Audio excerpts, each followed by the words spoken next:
কি গানটা কি জানেন? কাগজে লিখো নাম, কাগজ ছিঁড়ে যাবে।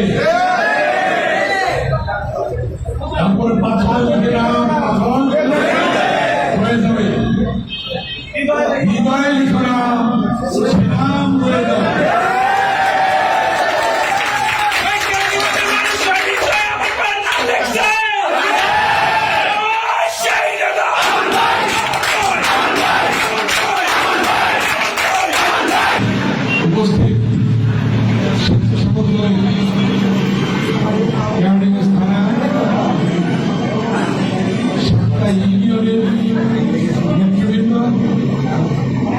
এবং আমার প্রিয় সাংবাদিক বন্ধুরা, আসসালামু আলাইকুম। একটু আগে রেজিস্ট্রেশন বক্তব্য রেখেছে, আমি বক্তব্য থেকে রেখে দেবো না। 3টা পয়েন্ট মনে রাখবেন সবসময়। মহান স্বাধীনতার ঘোষক শহীদ রাষ্ট্রপতি জিয়াউর রহমান এক দলীয় শাসনের পরিবর্তে বহুদলীয় গণতন্ত্র দিয়েছে। এটা দেশ শেষে আগে বলেছে। দেশকে বেগম খালেদা জিয়া দীর্ঘ 9 বছর আন্দোলন করে স্বৈরাচার মুক্ত বাংলাদেশ করেছে এবং গণতন্ত্র প্রতিষ্ঠা করেছে।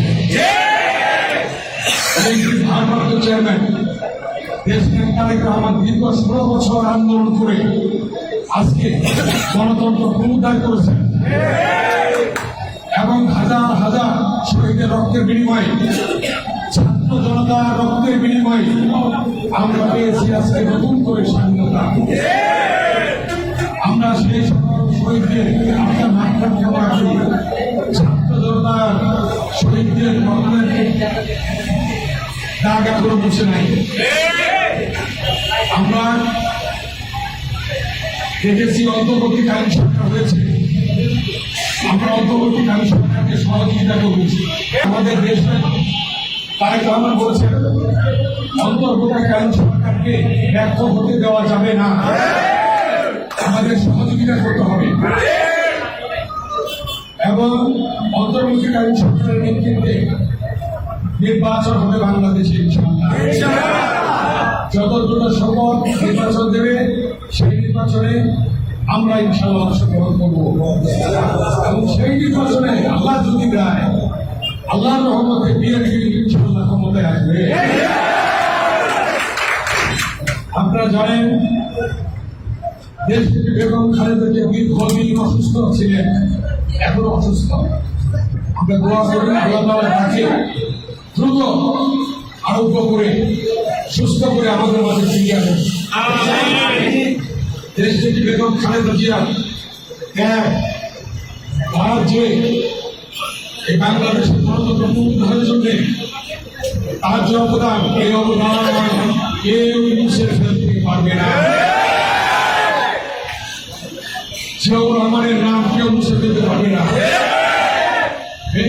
দেশের তারেক রহমানের নাম কেউ মুছে ফেলতে পারবে না। একটা গানের কবি আছে বাংলাদেশ, কি গানটা কি জানেন? কাগজে লিখো নাম, কাগজ ছিঁড়ে যাবে। তারপরে পাথর লিখে নাম, পাথর হয়ে যাবে। হৃদয়ে লিখো নাম, সে নাম হয়ে যাবে।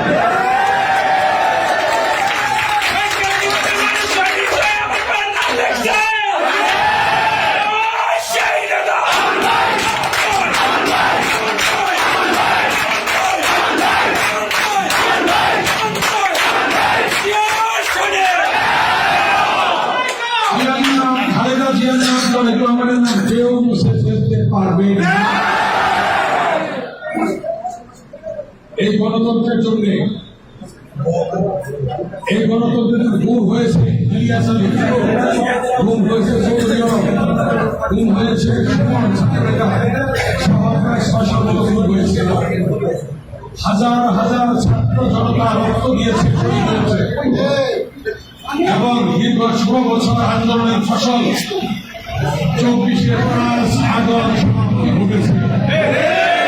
69 গণঅভ্যুত্থান করেছিল, 90 গণঅভ্যুত্থান করেছিল আর 24 গণঅভ্যুত্থান হয়েছে।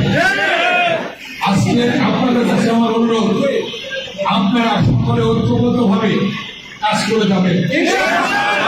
বিএনপি ভালো মানুষের দল, কোন ধরনের চাঁদাবাজি চলবে না, কোন ধরনের মাদক সেবন চলবে না,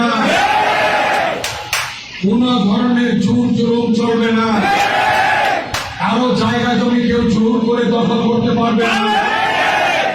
ভালো মানুষের দল ভালো থাকবে ইনশাআল্লাহ। জিয়াউর রহমান প্রমাণ করে গেছে, জিয়া প্রমাণ করে গেছে, তারেক রহমান প্রমাণ করেছে। যতগুলি মামলা দিয়েছে এখন খালেদা জিয়া নামে, তারেক রহমান নামে, প্রত্যেকটি মিথ্যা সেই মামলা দিয়ে আস্তে আস্তে প্রত্যাহার হচ্ছে। আমাদের নামে আমি সহ এখানে আপনারা যারা আছেন আমাদের বিএনপি এবং অঙ্গ সংগঠনের নেতাদের বিরুদ্ধে মামলা দিয়েছে, সকল মিথ্যে মামলা ইনশাআল্লাহ প্রত্যাহার হবে। আপনাদেরকে সবার বিনীত অনুরোধ, আপনারা সকলে সুন্দরভাবে ধৈর্য ধরে ঐক্যবদ্ধভাবে কাজ করবে ইনশাআল্লাহ। ক্ষমতা আমাদের দৌড় করায় কোনো সুযোগ দেওয়া যাবে না, কারণ স্বৈরাচারের পেটারা বাতাসে ঘুরতেছে কিন্তু সেটা খেয়াল রেখে কাজ করতে হবে। মনে থাকবেন দেশ সরকার কেমন বলেছিল, দেশ যাবে কোন পথে, রাষ্ট্রপতি তো ফয়সালা হইল, শুধু প্রশাসনিক কথা বলেছিল, দেশ যাবে কোন পথে ফয়সালা হবে। তাই বাংলার স্বাধীনতা আমরা নতুন করে পেয়েছি, এই স্বাধীনতাকে আমাদের ধরে রাখতে হবে, এই স্বাধীনতাকে আমাদের রক্ষা করতে হবে, আমাদের কাজ করতে হবে, ধৈর্য ধারণ করতে হবে।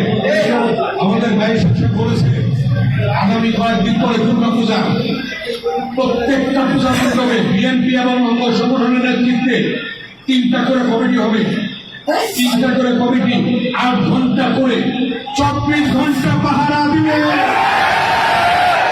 কোন পূজা মণ্ডপে কেউ যেন কোন ধরনের দুষ্কর্ম করতে না পারে, তারা দুষ্কর্ম করে নাম দিবে বিএনপি। অর্থাৎ বিএনপি এবং সকল অঙ্গ সংগঠন কমিটি করে সেই পূজা মণ্ডপ 24 ঘন্টা পাহারা দিতে হবে। যার যার এলাকায় আমাদের থানা বিএনপি নেতারা কমিটি করে দেবে, বিএনপি এবং অঙ্গ সংগঠন তারা পাহারা দেবে।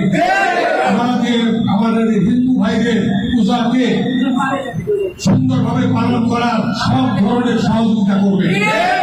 এই কথাটা বলে রাখবেন আপনারা। আমি আমার বক্তব্য দীর্ঘায়িত করবো না। আমি এবং দেশের আরেক 2-3টা প্রোগ্রাম আছে, সেখানে যাব। আমাদের এখানে শামীম সাহেব, মনি সাহেব, মনপুর সাহেব এবং আমাদের সেলিম সাহেব থেকে গেল এবং আমাদের থানার নেতৃবৃন্দ থেকে গেল, তারা কর্মসূচি শেষ করবে। এখানে যতক্ষণ লাগে তারা পালন করবে, ঠিক আছে? কেউ যাবেন না, সবাই থাকবেন।